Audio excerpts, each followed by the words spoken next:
Suzanne, my dear Suzanne, take my hand, please. Don't let them take me away.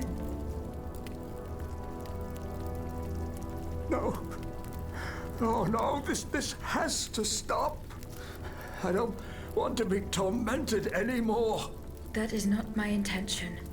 I have come to rescue you. Rescue me? But what on earth are you? It is of no importance. What did you see and hear before you regained consciousness? I had frightful visions, rageful wraiths filled with pain and sorrow.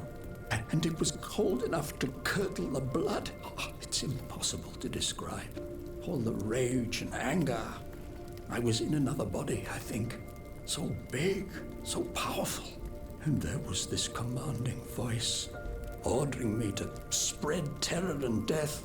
Did I really hear it? Or did I momentarily lose my mind?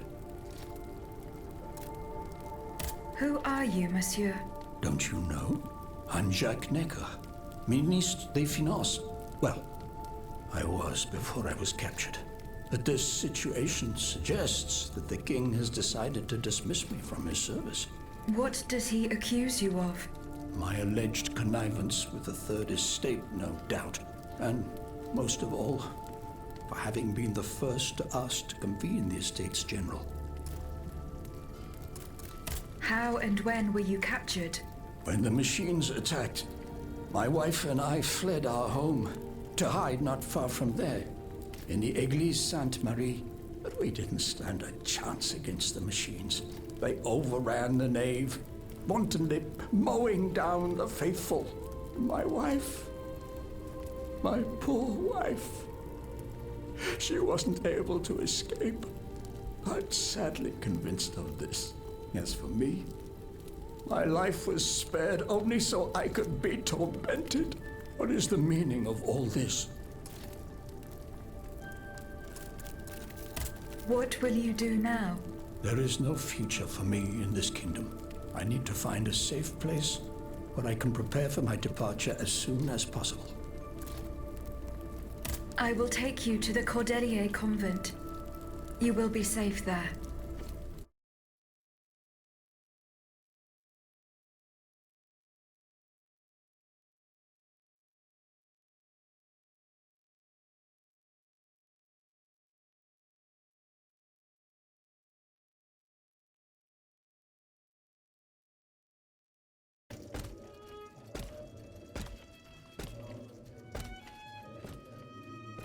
À la bonne heure, she's back. Aegis, what a joy and relief to see you again. Monsieur, Welcome to our stronghold. I'm sure that everyone here is aware of the great debt we all owe you. As you can see, the most exhausted among us are growing stronger. While the most determined are already planning our counterattack. I did not expect to see you all together. 4 days ago, the representatives of the Third Estate gathered in a tennis court. They swore not to separate until they had established a constitution for the nation. But that was not the only oath we swore. All the honorable men who were at Versailles, representatives and patriots, members of the Club Breton, secretly swore to meet here if they were dispersed. You, Aegis, have allowed them to gather once again. Though unfortunately many are missing, we still have hope. Why did you choose to meet in this convent? It was my idea. Voyez-vous, I stay here whenever my obligations bring me to Paris. No other retreat inspires such peace and contemplation. Et puis, truth be told, this building has always felt like a fortress to me. Just look at how thick these walls are.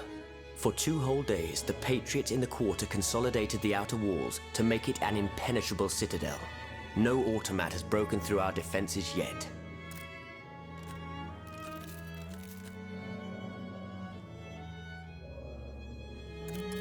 Where are the monks, mon père? They are secluded in their quarters, praying for the salvation of the people of Paris. However, we bear no illusions. We are weak, we are divided. And we are unarmed. Without you, without your warrior strength, we have no chance of turning things around. You are sent by heaven above, Aegis. From now on, you may consider the Cordelia Convent your headquarters and a welcome refuge.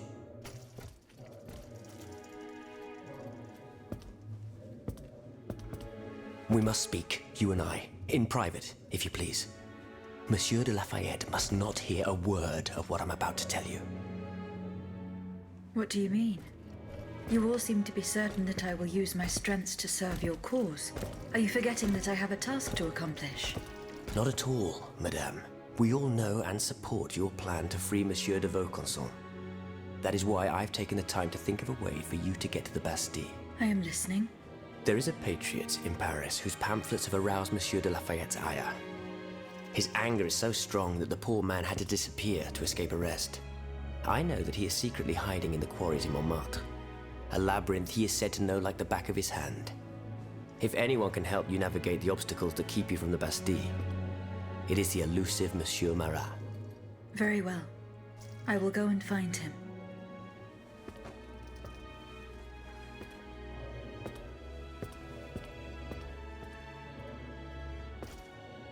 Monsieur Necker. I owe you my life, madame. So I am embarrassed to ask you for anything more. Do not fear. You have my full attention. Suzanne, my beloved wife. I cannot bring myself to accept her death. Despite all the evidence, I still hope to see her alive again. I need to be sure. Mon Dieu. What have I done to deserve such a fate?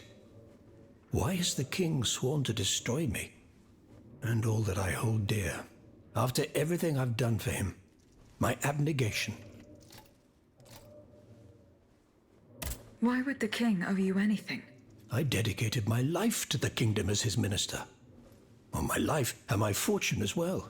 I refuse to accept any remuneration for my services in order to keep the accounts balanced.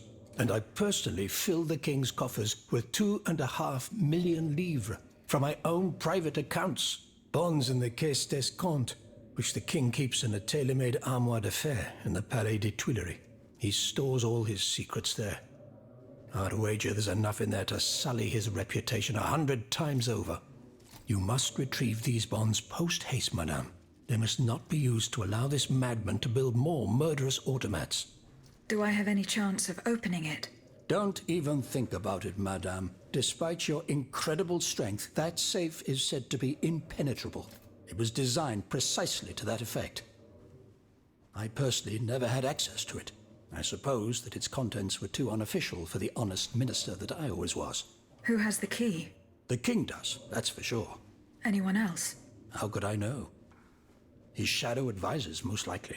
Now that I think about it, there's a rumor that has been going round Versailles for a while now. It's said that Monsieur de Mirabeau used to come and go as he pleased at the Tuileries, that he oversaw diplomatic missions for the crown.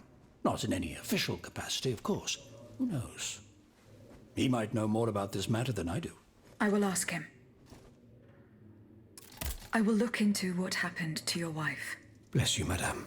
Where should I start my investigation? In the Faubourg Saint-Germain, east of Les Invalides. We were separated in the Église Sainte-Marie, on Rue de Bourgogne. I shall be off. You are the only hope of seeing my beloved wife again, and of foiling the plans of the clockwork tyrant.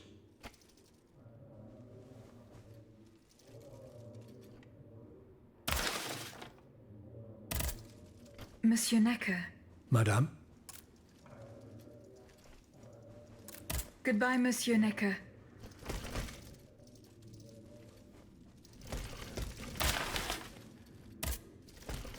Aegis, a word, s'il vous plaît.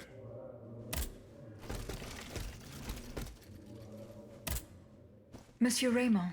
Aegis, we are very pleased to see you again. It was very unwise of us to leave the Société without such a capable bodyguard as yourself. It is a miracle that we got here safely. What do you want to talk to me about? Have you ever heard of the Club de Massiac, Aegis? No, monsieur. It's an association that meets at the Hotel de Massiac, just west of Les Halles. It counts some of the wealthiest plantation owners in the Empire.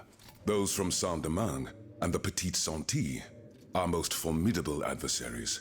They are waging a war of influence to keep the slave trade going. and resort to the vilest methods to achieve their ends. They worship nothing but money. Their greed is matched only by their cruelty. Regrettably, my interests occasionally require me to suffer their company.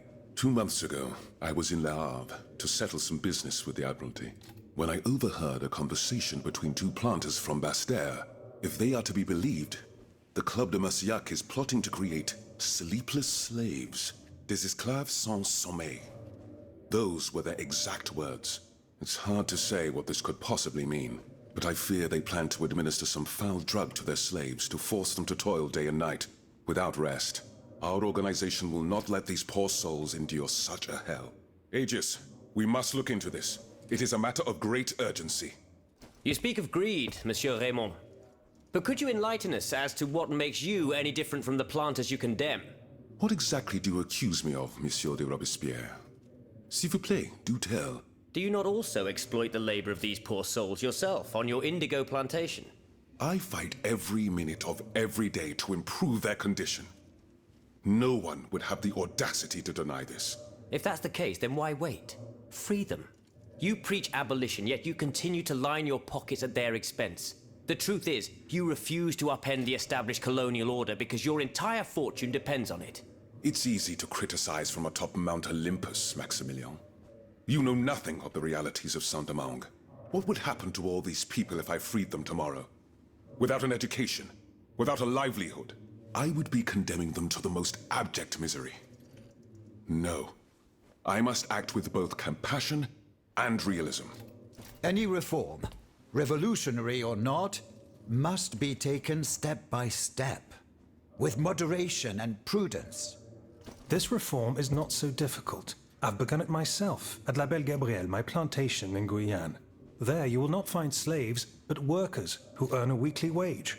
And my plantation is no less profitable. Ah, yes, profit. Because that's the most important thing. Don't you see, the law of nature gives every man the right to cultivate his own land. Monsieur, calm yourselves. I implore you. Now is no time to quarrel. What Monsieur Raymond has related to us is extremely worrying. We must find out more about this plot to create sleepless slaves as quickly as possible. Aegis, you are the only one who stands a chance of making it to the Hôtel de Marcillac alive.